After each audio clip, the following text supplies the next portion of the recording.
함께할수록 신나는 세겹줄 큐티. 이번엔 사도행전 큐티입니다. 하나님의 사람들이 펼쳐가는 성령 행전. 사도행전 큐티와 함께 2021년 축복의 한 해, 말씀 충만, 성령 충만한 한 해 되시길 바랍니다.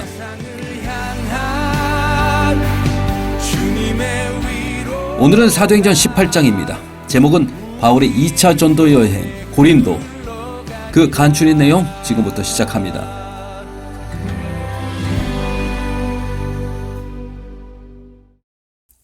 바울의 2차 전도 여행, 마지막 주요 행선지인 고린도를 소개합니다. 고린도는 아가야 지방의 수도였고 우리나라의 부산 같은 항구 도시입니다.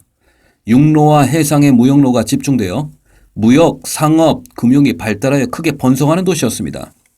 그러나 그 이면에는 이방 세계로부터 유입된 이질적이고 퇴폐적인 문화들이 가득한 도시였죠.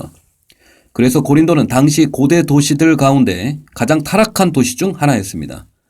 황제 숭배의 본산지였고 무엇보다도 비너스라고 하는 아프로디테를 섬기는 우상 숭배의 도시였습니다. 고린도라는 음란하고 우상 숭배 도시에 바울이 홀로 도착했을 때 그는 약하고 두렵고 심히 떨었다고 고백합니다. 고린도 직전 선교지였던 아덴에서 선교적 실패감으로 마음이 더욱 눌렸는지 모릅니다. 그래서 고린도에 도착한 바울, 이번엔 오직 예수와 십자가, 복음만을 전할 것을 작정합니다. 말의 지혜와 아름다운 것이 아니라 오직 예수, 십자가 외에는 아무것도 전하지 않기로 작정합니다. 그렇습니다. 전도의 능력은 논리적 설득력이 아닙니다. 복음 자체, 예수 안에 있는 생명입니다. 나는 복음의 본질, 그 핵심을 잘 알고 있는가? 나는 얼마나 복음을 확신하고 경험하고 있는가? 복음 안에 있는 생명력이 내 안에서부터 더욱 뜨겁게 타오르길 소망합니다. 고린도에서 바울은 평생의 동역자를 얻게 됩니다. 바로 아굴라와 브리스길라 부부입니다. 이들은 바울과 같은 직업으로 천막을 만드는 일을 했죠. 후에는 바울의 든든한 평생의 동역자, 후원자가 됩니다.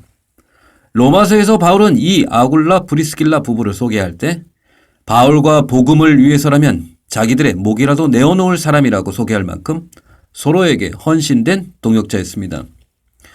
여러분, 구원은 모두 개인적인 사건입니다. 그러나 하나님의 나라를 세우는 일에는 반드시 동역은 필수입니다. 같은 비전, 같은 말, 같은 생각, 한 성령 안에서 함께하는 동역자들, 사도행전 교회를 세워나가는 가장 강력한 하나님의 방법인 줄 믿습니다. 바울의 고린도 사역 만만치 않았습니다. 회당에서 말씀을 전하던 바울, 비방하고 대적하는 유대인들로 인해 바울은 크게 분노합니다. 옷의 먼지를 떨어버리고 이방인에게로 발걸음을 돌리겠다고 선언합니다. 복음을 좀처럼 받아들이지 않는 녹록지 않은 상황에서 회당장 그리스보가 복음을 듣고 온 가족의 세례를 받는 놀라운 역사가 일어납니다. 반가운 동역자인 실라와 디모데가 마게도냐에서 내려와 함께하게 됩니다.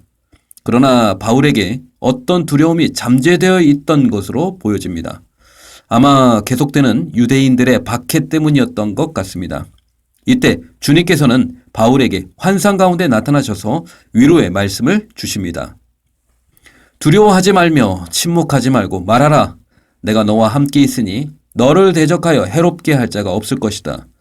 이 성중에 내 백성이 많도다. 바울은 이 말씀에 힘입어 1년 6개월이라는 긴 기간을 고린도에 머물며 말씀을 가르칩니다. 이 기간 바울에게는 쉽지 않은 시간이었습니다. 복음의 대적자들이 바울을 고소해 법정에 세운 사건도 있었습니다. 재판장이었던 갈리오 아가야 총독은 바울에 대하여 유대인 자체의 문제로 여기고 기각하여 돌려보냅니다.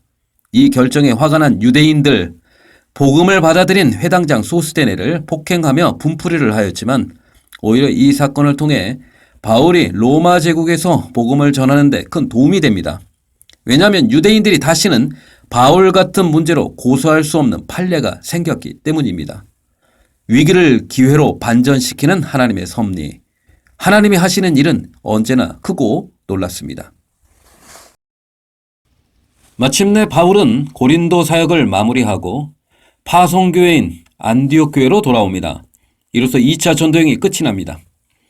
그런데 끝이 너무 조용합니다. 대대적인 귀한 퍼레이드가 있는 것도 아닙니다. 2차 선교여행에 대한 꽃다발과 면류관이 준비된 것도 아닙니다. 저는 이 대목을 보면서 이게 선교사의 삶이 아닌가 싶습니다.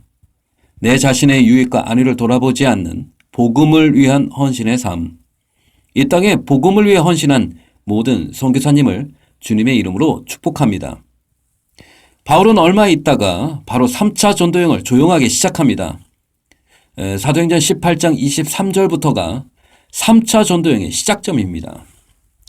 한편 바울에게서 복음을 듣고 복음의 일꾼으로 세워진 아굴라와 브리스길라 부부는 에베소에서 교회를 맡아 섬기게 됩니다.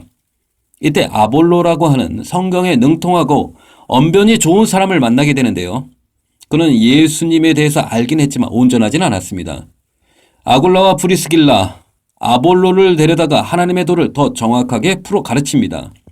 복음의 핵심, 그리스도의 성육신과 십자가와 부활, 그리고 성령의 오심, 이런 복음의 핵심들을 깨닫게 된 아볼로, 그는 고린도 교회로 건너가 그곳에서 말씀을 가르치는 지도자로, 목회자로 섬기게 됩니다. 이로써 고린도 교회는 아볼로를 통해서 더욱 든든하게 세워져 갑니다. 사도행전 18장은 고린도 교회가 세워지는 데 헌신한 사람들의 이름이 많이 등장했습니다. 아굴라와 브리스길라 부부, 자기 집을 교회로 내어놓은 디도 유스도, 해당장 그리스보와 소스테네, 그리고 아볼로까지 우상이 가득하고 음란한 도시에 고린도 교회가 부흥하고 성장할 수 있었던 이유는 이런 복음을 위한 1세대 헌신자들이 있었기 때문입니다. 교회는 결코 그냥 세워지지 않습니다. 저절로 세워지지 않습니다.